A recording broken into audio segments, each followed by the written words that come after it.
Magandang umaga po sa ating lahat. Ito po ang bagong design natin ngayon mga idol, no? Ang ginagawa po ni Kuya ay Kindi Concrete Garden Bricks. Ito po yung bagong design natin. Kung makikita ninyo, ang ratio po ng buhangin dito ay dalawang karatilya na buhangin, tapos isang sako na simento, tapos isang lata na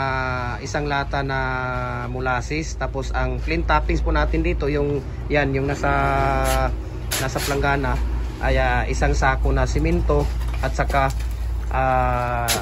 isang sako din na painsan ang ginagamit ni Kuya. Tama po ba, Kuya? Tapos 120 pieces po palabas natin, di ba? So ito yung bagong design natin na concrete Kindi Concrete Garden Bricks po, no? Ito po yung bagong design natin. So tingnan natin dito ginagawa ni Kuya. Ayan. So napakaganda po, no, ang ginagawa ni Kuya. So dito tayo ulit. So ito po yung Kindi, yung bagong design natin na Kindi Concrete Garden Bricks po, no?